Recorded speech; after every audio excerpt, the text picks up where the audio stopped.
You are listening to Alex Nanlohi Podcast, to know the Lord and to make Him known.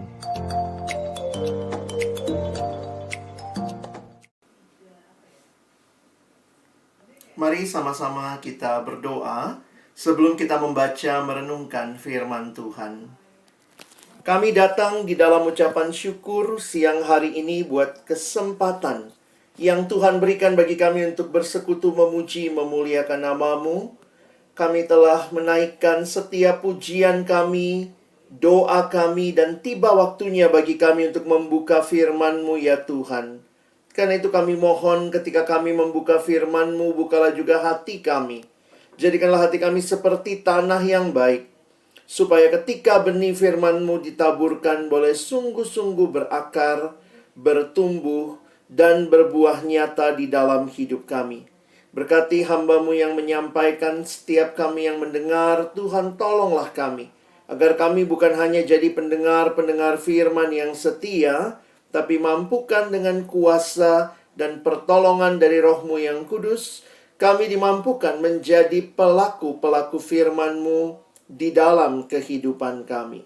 Bersabdalah ya Tuhan, kami anak-anak-Mu, sedia mendengarnya di dalam satu nama yang kudus, nama yang berkuasa, nama Tuhan kami Yesus Kristus.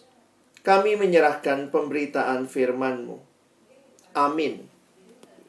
Shalom, selamat siang Bapak Ibu yang dikasihi dalam Tuhan Yesus Kristus. Kesempatan ini sama-sama kita akan berenungkan satu tema yang diberikan kepada kita, dipanggil untuk menghadirkan Allah.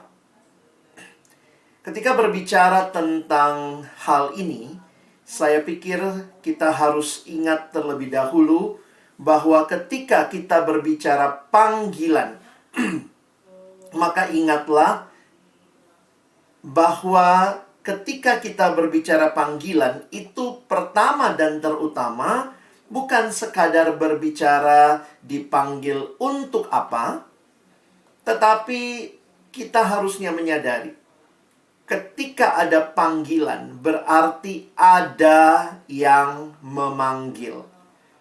Seringkali banyak orang berbicara panggilan, langsung berbicara apa yang harus dilakukan. Mesti seperti apa. Tapi kita perlu untuk ingat, panggilan di dalamnya sangat jelas ada pribadi yang memanggil. Dan disinilah saya pikir seringkali orang tidak menghayati panggilannya karena tidak mengenal siapa yang memanggilnya. Dan kalau kita tidak mengenal siapa yang memanggil kita, tidaklah heran di dalam dunia ini manusia terus bertanya pertanyaan yang sangat eksistensial ini. Siapakah saya? Who am I? Kalau kita memperhatikan, seringkali manusia ketika tidak bisa menjawab pertanyaan tersebut dengan tepat, maka kita mungkin akan memandang diri kita juga tidak tepat. Memandang diri mungkin terlalu tinggi sehingga cenderung sombong, atau terlalu rendah malah jadi minder. Pertanyaan who am I? Siapakah saya? Merupakan pertanyaan yang terus-menerus ditanyakan manusia sepanjang zaman. Dan kalau kita mencoba mengelaborasi lebih lanjut pertanyaan ini, sebenarnya ada 3 pertanyaan yang terkait dengan pertanyaan who am I ini. Yang pertama adalah pertanyaan dari mana saya datang. Yang kedua, untuk apa saya di sini. Dan kemudian mau kemanakah saya. Dalam penghayatan yang sederhana, kita bisa melihatnya berkaitan seperti belajar bahasa Inggris. Yang pertama, pertanyaan tentang the past, tentang yang lalu, dari mana saya datang. Pertanyaan kedua adalah pertanyaan present, untuk apa saya ada di sini. Dan pertanyaan ketiga, pertanyaan future, mau kemanakah hidup saya. Dan inilah yang terus-menerus manusia coba jawab dalam hidupnya. Sehingga sebelum kita berbicara dipanggil untuk menghadirkan Allah, sudahkah kita kenal diri kita? Wah, nampaknya kok jadi sangat sederhana. Hal ini bukan apa ya, kalau kita lihat banyak yang mengatakan, wah ini perjalanannya anak remaja Pak, kalau tanya tentang identitas diri. Tetapi saya juga harus katakan krisis identitas itu terjadi di sepanjang kehidupan sebenarnya. Bahkan di tengah-tengah situasi yang mungkin Bapak Ibu Saudara alami, pertanyaan-pertanyaan eksistensial seperti ini pun mewarnai perjalanan kita. Dari manakah kita menemukan jawaban untuk pertanyaan ini? Apakah ketika berbicara identitas, apa yang harus dilakukan? Apakah kita harus mencarinya di dalam diri kita, inside yourself, atau kita harus mencarinya dari luar diri kita? Kalau demikian, dari luarnya dari mana? Ada orang-orang yang hidupnya dikaitkan dengan berapa banyak uang yang dia hasilkan. Jadi, dia melihat jawaban dari pertanyaan-pertanyaan, siapakah saya? Ya, saya tergantung saya menghasilkan apa. Ada yang mengkaitkan pertanyaan tentang siapakah saya dengan pergumulan menikah atau belum menikah. Jadi memang ini juga buat yang masih single seringkali itu jadi setiap kali pertanyaan, wah bagaimana? Sudah married belum? Kok belum married juga begitu ya? Sehingga ada yang mungkin juga begitu pursue ya. Jadi boro-boro bicara menghadirkan Allah, ketika kita nggak selesai dengan diri kita, mungkin kita juga akan nggak bisa secara maksimal menghayati panggilan kita untuk menghadirkan Allah. Pertanyaan tentang identitas. Ada yang melihat identitas dari berapa banyak uang yang dia hasilkan. Ada yang melihat identitasnya dari berapa banyak degree atau kuliah ijazah yang dia peroleh dalam hidupnya. Ada yang bahkan melihat dari prestasi-prestasinya. Ada yang melihat dari keluarga yang dia bangun. Tetapi kemudian kalau kita melihat pertanyaan yang dasar tadi, who am I? Dari mana saya belajar tentang identitas saya? Maka Alkitab memberikan satu penghayatan yang sederhana. Pengkhotbah 12 ayat 1a secara khusus mengatakan, remember your Creator in the days of your youth. Ingatlah penciptamu pada masa mudamu. Bapak Ibu Saudara sekalian, sebelum kita berbicara dipanggil untuk menghadirkan Allah, apakah kita sendiri sadar bahwa kita adalah ciptaan Allah? Karena itu ayat yang dipilih pagi dalam kali ini di dalam ibadah kita, ayat kunci yang diberikan kepada saya di dalam Kejadian 1 ayat 26 sampai 28. Mari kita perhatikan ayat ini bersama-sama. Saya akan bacakan bagi kita. Berfirmanlah Allah, baiklah kita menjadikan manusia menurut gambar dan rupa kita, supaya mereka berkuasa atas ikan-ikan di laut dan burung-burung di udara, dan atas ternak, dan atas seluruh bumi, dan atas segala binatang melata yang merayap di bumi. Maka Allah menciptakan manusia itu menurut gambarnya. Menurut gambar Allah diciptakannya dia, laki-laki dan perempuan, diciptakannya mereka. Allah memberkati mereka, lalu Allah berfirman kepada mereka, beranak cuculah dan bertambah banyak, penuhilah bumi dan taklukkanlah itu, berkuasalah atas ikan-ikan di laut dan burung-burung di udara, dan atas segala binatang yang merayap di bumi. Bapak Ibu Saudara yang dikasihi Tuhan, kitab Kejadian mencatat awal mula segala sesuatu, termasuk awal mula kita, awal mula manusia. Bahwa kita pelajari dalam kitab Kejadian pasal yang pertama bahwa manusia sesungguhnya adalah ciptaan Allah. Apa artinya dicipta oleh Allah? Ketika berbicara penciptaan, maka di dalam penciptaan itu sebenarnya terkandung konsep yang jelas tentang penguasa. Kalau saya menciptakan sebuah benda, maka benda yang saya ciptakan itu sayalah penguasanya, sayalah pemiliknya, sayalah tuannya. Jadi, secara sederhana, kalau kita melihat kita adalah manusia ciptaan Allah, berarti kita manusia adalah milik Allah, hamba Allah.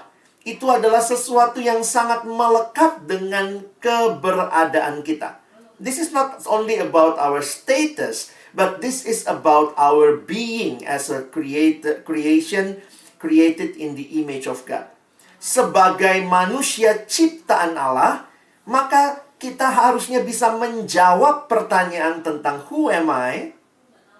Siapakah saya? Dari perspektif pencipta. Jadi, kalau Bapak Ibu misalnya sekarang beli benda-benda elektronik, ya, itu biasanya disertai buku manual. Nah, buku manualnya siapa yang keluarin? Ya, pabriknya tentunya ya.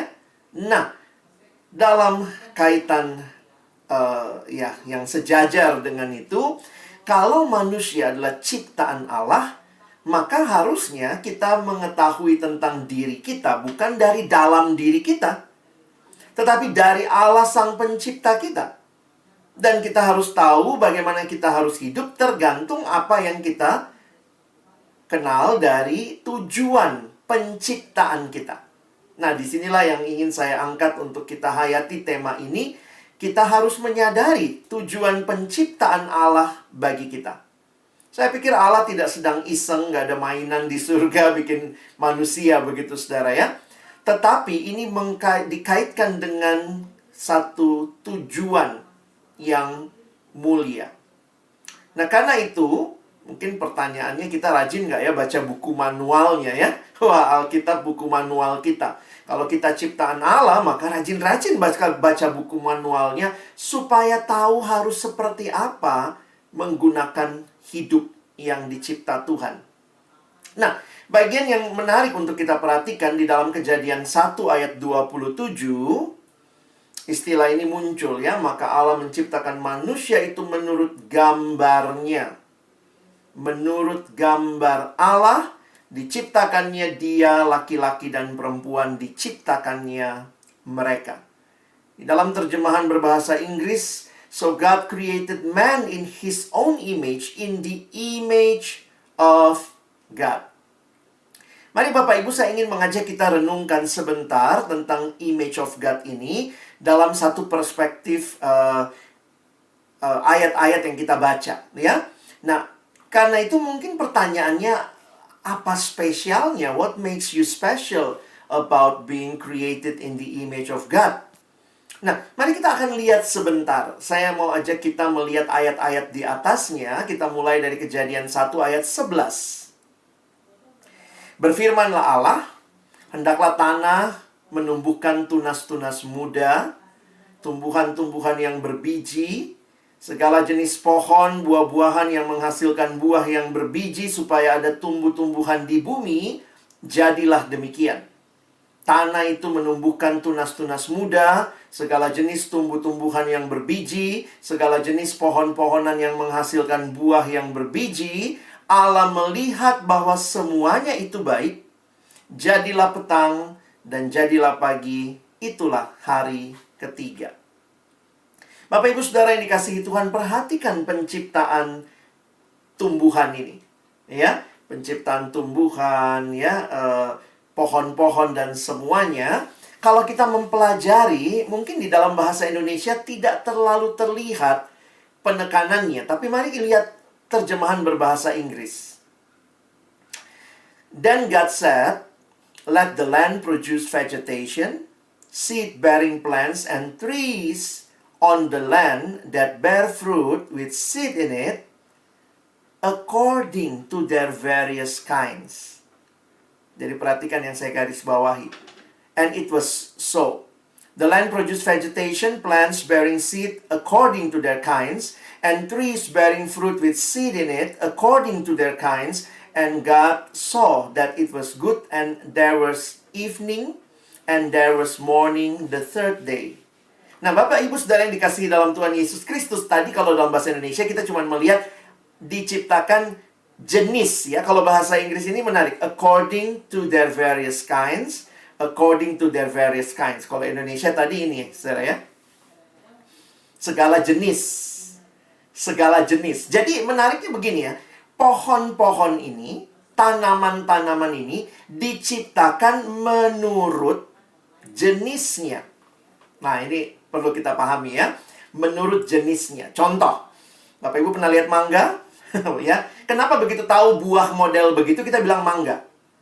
Karena sebenarnya setiap mangga itu diciptakan mewakili jenisnya. Contohnya begini, ada mangga apa saja yang kita kenal?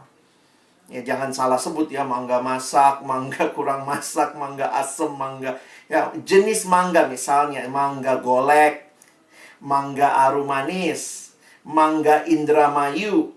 Jadi apapun jenisnya, ya benar Pak ya, ada juga mangga itu. Jenisnya apapun itu, tetapi semua itu, kalau Bapak Ibu lihat buah yang bentuknya begitu, Bapak Ibu akan langsung bisa paham, ini diciptakan mewakili jenisnya. Nah, ini gimana kalau bahasa Indonesia agak susah ya. Jadi ada sebuah kemanggaan. Gimana ngomongnya? Kemanggaan. Manggahnes, manggahship. Nah, begitu kita lihat buah mangga dengan berbagai variasi itu, kita langsung tahu ini mewakili jenisnya. Nah, ini tentang penciptaan tumbuhan, ya. Nah, jadi Bapak Ibu perlu untuk saya tegaskan akan hal ini, bahwa semuanya according to its kind. Nah, sekarang kita lihat lagi. Masih di Kejadian 1, sekarang kita move ke ayat 24 dan 25. Ingat ayat yang kita baca tadi, 26, 27, 28. Kalau Bapak Ibu perhatikan ayat 24, berfirmanlah Allah, hendaklah bumi mengeluarkan segala jenis makhluk yang hidup, ternak dan binatang melata dan segala jenis binatang liar, dan jadilah demikian. Allah menjadikan segala jenis binatang liar dan segala jenis ternak dan segala jenis binatang melata di muka bumi. Allah melihat bahwa semuanya itu baik. Nah, Bapak Ibu sekalian, perhatikan dalam terjemahan Inggrisnya sekali lagi. And God said, let the land produce living creatures according to their kinds, livestock, creatures that move along the ground, and wild animals, each according to its kind. And it was so. God made the wild animals according to their kinds, the livestock according to their kinds, and all the creatures that move along the ground according to their kinds. And God saw that it was good. Bapak Ibu bisa lihat lagi, ternyata bukan hanya penciptaan tumbuhan yang according to its kind, tetapi penciptaan hewan itu juga menurut jenisnya. Wah, ini menarik, saudara. Bapak Ibu tahu ada gajah di mana saja di dunia. Indonesia ada gajah, Lampung. Thailand ada gajah. India ada gajah. Di Afrika ada gajah. Kenapa begitu lihat hewan yang seperti itu dimanapun dia hidup, kita langsung bilang, oh ini gajah. Karena setiap gajah itu diciptakan according to their kinds. According to its kind. Jadi, karena kita bisa lihat, anjing diciptakan mewakili keanjingan. Kira-kira begitu ya. Gajah mewakili kegajahan. Nah, yang lucu nanti semut ya. Semut juga diciptakan mewakili kesemutan ya. Nah, poinnya adalah Bapak Ibu Saudara, bahwa semua baik tumbuhan dan hewan diciptakan Allah menurut jenisnya atau mewakili jenisnya according to its kind. This is how we try to interpret. Di sini cara kita menafsirkan apa yang kita baca di ayat 26, 27, 28. Karena begitu Allah menciptakan di ayat 26, 27 menciptakan manusia, tidak dikatakan bahwa manusia diciptakan mewakili kemanusiaan. That is not the idea of creation. Hewan mewakili jenisnya, tumbuhan mewakili jenisnya. Tetapi ketika diciptakan manusia, manusia bukan diciptakan according to its kind, tetapi kalimat yang digunakan in His own image, in the image of God. Saya harap Bapak Ibu bisa menangkap ide dari cara kita membaca Kejadian pasal 1, bahwa tema siang hari ini, bahwa kita dipanggil untuk menghadirkan Allah, itu bukan tanggung jawab yang diberikan kemudian dalam hidup. No, but start from the beginning of our life as creation of God. Sejak awal kita diciptakan oleh Tuhan, kita memang diminta mewakili Tuhan. Berarti kita diminta menghadirkan Allah. Inilah yang harusnya terjadi di dalam kemanusiaan kita. Karena satu-satunya makhluk yang eksistensi keberadaannya langsung terkait dengan pencipta, itu manusia. Betul, kita bilang hewan juga kan alam, tumbuhan, wah Allah ciptakan semua itu. Tetapi itu semua hanya mewakili jenisnya. Tetapi manusia tidak sedang mewakili jenisnya. Kitalah makhluk satu-satunya yang diciptakan menurut gambar Allah dan mewakili Allah. Karena itu harusnya kita menghadirkan Allah. Jadi ini bukan tugas yang tambahan karena Bapak Ibu guru Kristen, di sekolah Kristen, maka mesti menghadirkan Allah. Nanti kalau ngajar mesti sebut-sebut Tuhan. Nanti kalau misalnya melakukan sesuatu mesti bisa berintegritas. Kita ini sekolah Kristen. No, itu bukan sekadar tambahan next berkaitan dengan job desk. But that is our calling. Start from the beginning God created us. Itu sangat-sangat mendasar. Mengerti siapa saya di dalam penciptaan. Jadi ini jadi hal yang menarik yang saya ingin kita refleksikan sedikit. God created man in his own image. Di sini menunjukkan bahwa penciptaan manusia yang berbeda dari ciptaan lain menunjukkan betapa spesial dan berharganya manusia sebagai ciptaan Allah dibanding ciptaan lain. Kadang-kadang orang pikir apa bedanya ya? Enggak, beda sekali saudara. Lalu gambar Allah hadir dalam diri setiap manusia dan hal itu memberikan sebuah dasar yang pasti bagi martabat kita. Jadi martabat itu bukan sesuatu yang saudara perjuangkan dalam hidup. Oh, ada budaya-budaya tertentu bilang gitu ya, nanti berhasil kalau kamu sudah mencapai ini, mencapai itu. Orang tua juga suka begitu Bapak Ibu ya.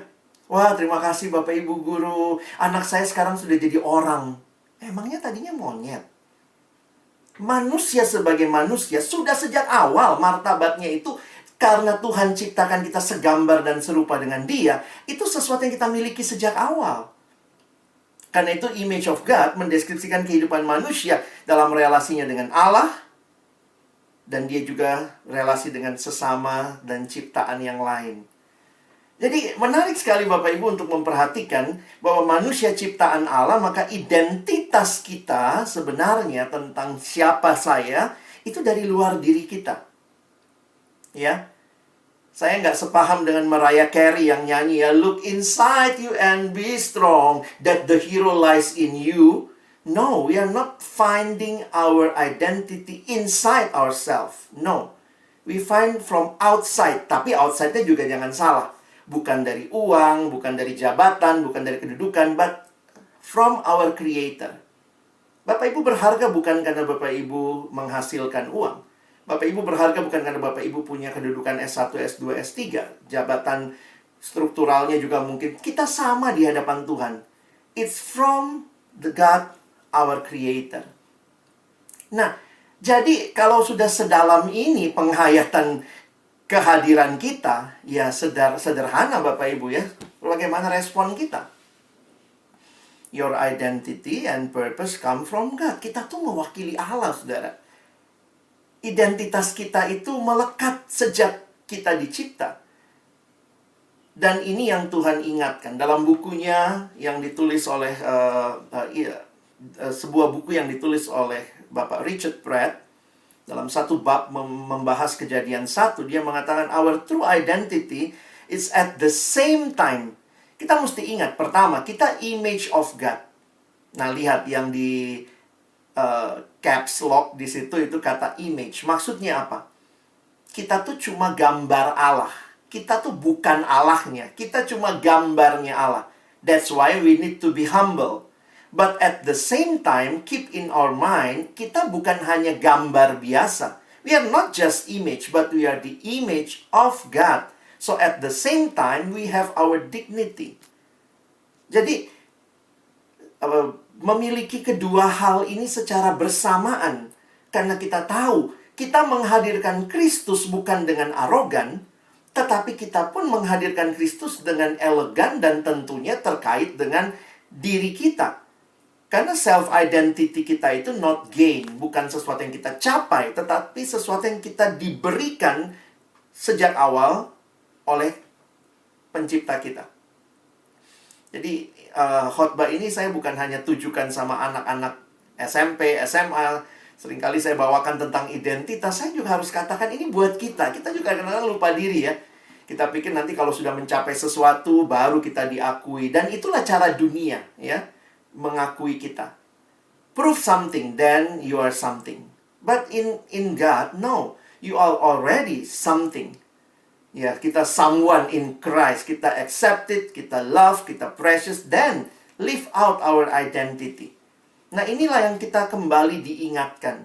Jadi menghadirkan Allah, Bapak Ibu Saudara, itu bukan sesuatu tambahan buat hidup kita. Apalagi karena kita di sekolah Kristen, apa-apa kebaktian. Mau ini kebaktian, mau itu kebaktian, doa. Itu sesuatu yang kita dipanggil untuk itu. Kita unik, kita berharga. Dan ini dinyatakan dalam ayat-ayat yang terkenal seperti Yesaya 43. Engkau berharga di mataku dan mulia dan aku ini mengasihi engkau.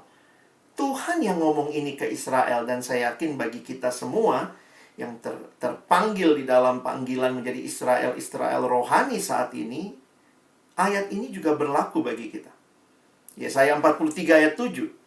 Sebab semua orang yang disebutkan dengan namaku, lihat tujuannya, yang diciptakan, ya, yang kuciptakan untuk kemuliaanku. Jadi ketika Bapak Ibu Saudara dan saya hadir, dan kehadiran kita itu memuliakan Tuhan, maka itu secara nyata Allah dihadirkan. Kehadiran Allah yang boleh nyata lewat pikiran, perkataan, pekerjaan kita arahkan untuk kemuliaan Tuhan. Saudara, saya ingat ayat sederhana Paulus mengatakan di 1 Korintus 10 ayat 31, jika engkau makan atau jika engkau minum, lakukanlah untuk kemuliaan Tuhan. Jika engkau makan, minum, lalu ada kalimat lagi, dan melakukan sesuatu yang lain. Bapak Ibu, saya sempat mikir lama gitu ya. Itu kan kalau kata anak sekarang tuh receh banget ya. Makan untuk kemuliaan Tuhan. Minum untuk kemuliaan Tuhan. Kalau makan dan minum saja yang begitu sehari-hari untuk kemuliaan Tuhan, nggak mungkin lah pekerjaan kita untuk kemuliaan diri, cari pasangan untuk kesenangan pribadi.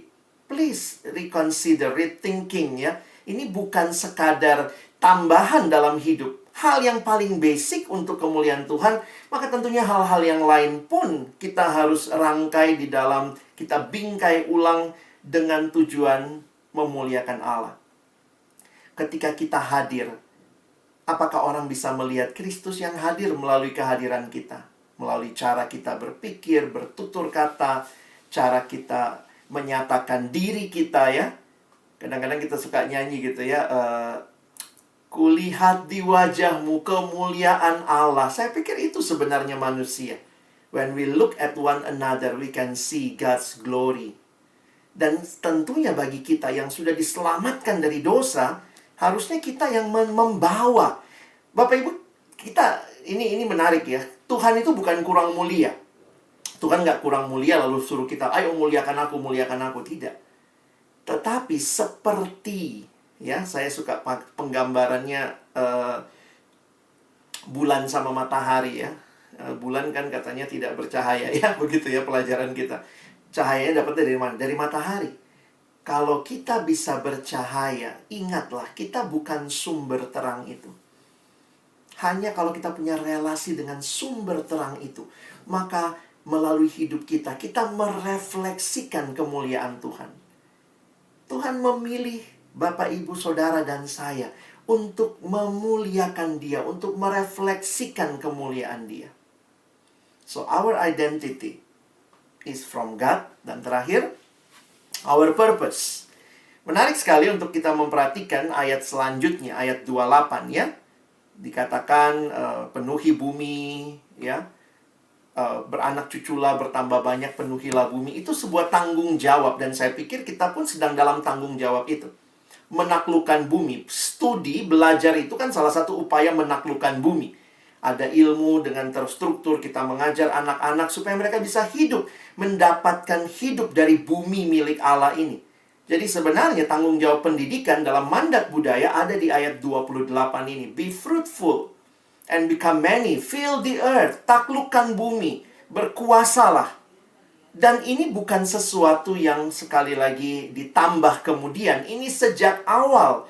Sebagai orang-orang yang dipanggil menghadirkan Allah, karena itu terkait dengan identitas kita, maka kita dipanggil mengerjakan misi Allah. This is not our mission, it's God's mission. Menarik sekali tema Bapak Ibu adalah jadi kawan sekerja. Nah, Tuhan panggil kita jadi kawan sekerja. Kawan sekerja Allah artinya sepakat bersama dengan Allah. Allah di satu pihak, kita di pihak lain. Allah yang inisiatif menjadikan kita kawan sekerjanya. Dan luar biasa kalau begitu, Allah mengerjakan bagiannya dan Allah pula memberikan kemampuan kepada kita menjadi kawan sekerjanya. Bapak Ibu sudah lewati 1 semester ini. Ini ibadah terakhir yang bersama di tahun pelajaran ini. Mari kita patut bersyukur ya, kita dijadikan kawan sekerja Allah, menghadirkan kerajaannya kepada murid-murid kita ya. Kiranya mereka bisa melihat ya, iya ya, inilah yang dinyatakan oleh Bapak Ibu guru, mungkin staf yang ada, melalui pelayanan kita, melalui pendidikan yang kita berikan, mereka bisa mengenal siapa Allah yang memanggil Bapak Ibu menghadirkan dia. Dan tentunya untuk ke depannya kita berusaha sungguh-sungguh untuk jadi mitra yang bisa dipercaya bagi kemuliaan Tuhan. Kalau Bapak Ibu semester yang baru nanti dimasuki, mari masuki itu dengan juga hati yang berserah kepada Tuhan. Apa hal yang menarik yang saya ingin ingatkan di akhir dari khotbah ini?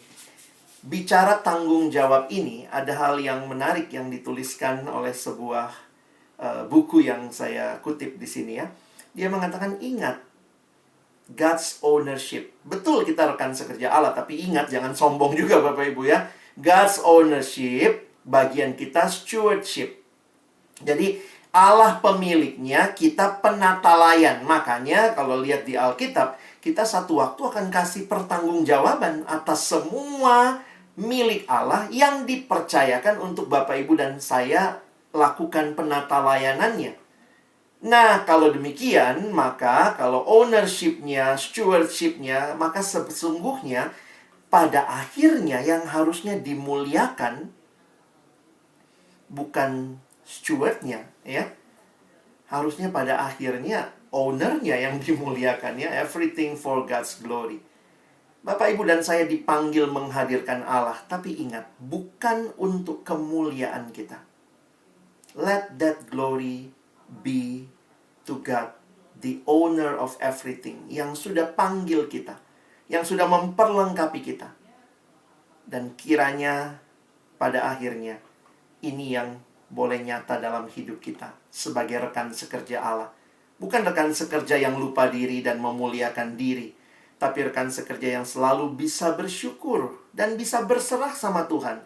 Karena semua yang saya miliki ini semata-mata milik-Mu. Karena itu bagi Tuhanlah segala kemuliaan. Kiranya Bapak Ibu boleh menutup tahun pelajaran ini dengan hati yang terarah kepada Tuhan. Mengingat lagi panggilan Dia bagi kita untuk mewakili Dia dalam dunia ini.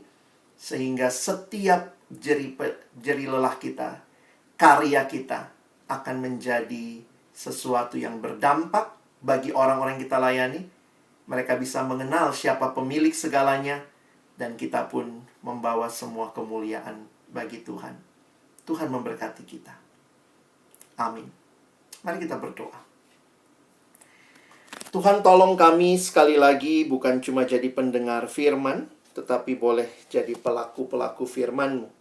Kami dipanggil oleh Tuhan untuk mewakili-Mu Tuhan di dalam dunia ini. Sungguh kepercayaan yang luar biasa.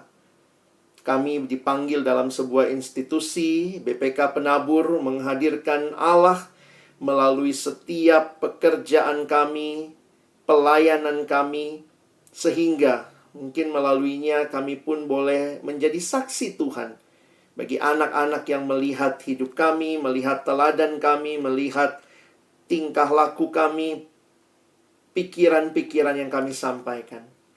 Kami terus berdoa, ingatkan kami Tuhan, untuk membawa kemuliaan hanya bagi-Mu, dan bukan bagi diri kami.